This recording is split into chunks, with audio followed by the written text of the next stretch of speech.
Hello guys, I'm Dr. Monisha.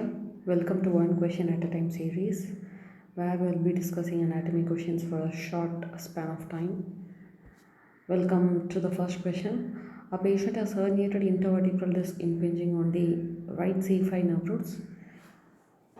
As you can see in this picture, which of the following movements would most likely be affected? Option A, extension of the fingers, extension of the shoulder, or flexion of the elbow, or flexion of the wrist. Any integrity of any nerve can be checked by means of three things, namely dermatome, myotome, or the tendon reflexes. Dermatome, as you all know, it is by the area of the skin the nerve supplies. Myotome, by the action of the muscle the nerve supplies, and by means of tendon reflexes we have the afferents and the efferents. So here the question is based on the myotome. So we'll be discussing about the myotomes by the action of the muscle the nerve supplies. Here it is the C5 nerve root. So we'll have a minor discussion about the brachial plexus and not drive into the depth of the brachial plexus, which is actually very boring.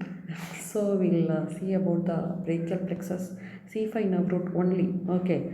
So the C5 nerve root contributes to the formation of anterior trunk joining with the C6 nerve root. So here we have the formation of the upper trunk. Sorry, it is the upper trunk.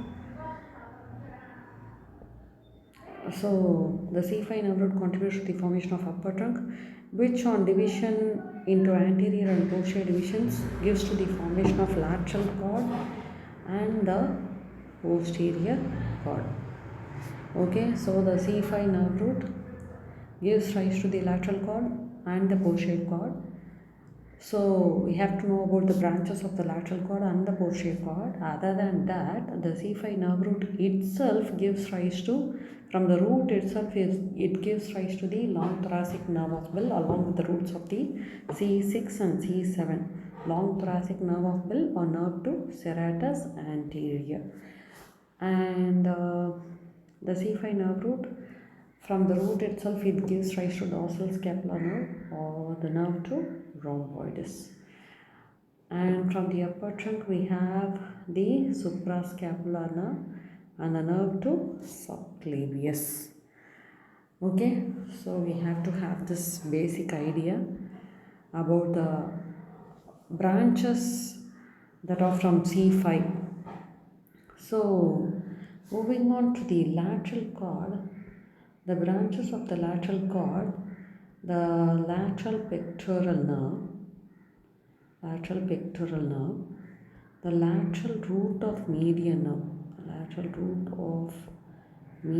nerve, and the musculocutaneous nerve, of which the musculocutaneous nerve is much important concerned with this question because the musculocutaneous nerve supplies the biceps brachii and the brachialis muscle, which is responsible for the flexion of the elbow. And the root value of musculocutaneous nerve is C5, C6. So we have the major contribution from C5, which is responsible for the flexion of the elbow. Okay, so the branches from the posterior cord, or we have the mnemonic ulnar.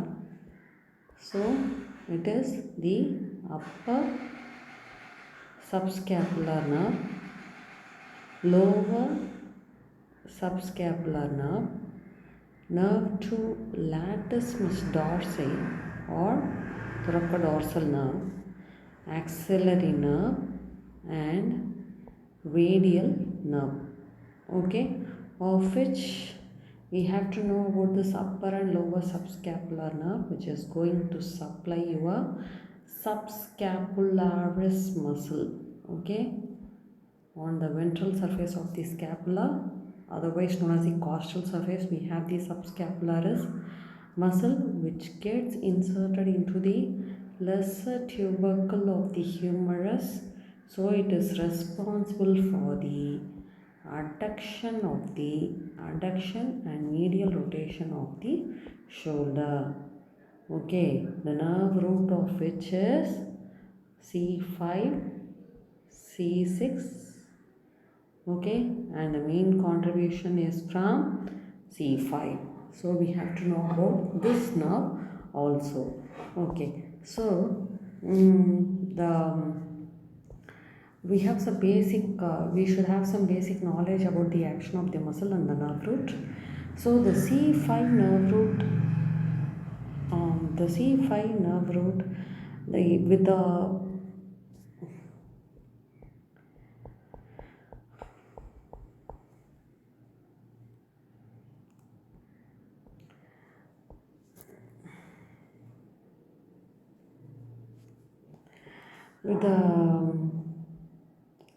adduction of the shoulder, the C5 nerve root's integrity can be checked, and with the abduction of shoulder, we are talking about shoulder joint. With the abduction of the shoulder, the C6, C7 nerve roots integrity can be checked. Okay, and with the flexion of elbow, the C5, C6 nerve roots integrity can be checked, and with extension of the elbow, C6, C7 nerve roots integrity can be checked, and with the flexion and extension of the fingers, okay, flexion and extension of fingers, the C8, T1 nerve roots integrity can be checked. So this is again shown in this picture. See, with the adduction of the shoulder, the integrity of C5 can be checked, and with the abduction, the integrity of C5, C6, C7 can be checked. Okay, and the flexion, adduction and abduction of the digits can be checked with we can check the integrity of C8, T1. With the flexion of the elbow, the C5, C6 integrity can be checked, and with the extension of the elbow, the C6, C7, C8's integrity can be checked. So see here, look at this picture, and the adduction of the shoulder is by the upper subscapularis muscle, or which is supplied by the upper and lower subscapular nerve, the nerve root of which is C5. Okay, so the C5 can be checked with the help of adduction of the shoulder or with the help of flexion of the elbow because of the musculocutaneous nerve which we discussed. Okay, which is responsible for the innervation of biceps brachii and brachialis, and which is responsible for the flexion of the elbow. So the C5 nerve roots integrity can be checked with the help of adduction of the shoulder or flexion of the elbow. Now coming back to the question, see, is it extension of the fingers? No. Is it extension of the shoulder? No. Is it flexion of the elbow? Yes. Because of the musculocutaneous nerve whose root value is C5, C6. Is it flexion of the wrist? No. So the answer is flexion of the elbow. Thank you guys. Let's meet again with some interesting question again. Thank you.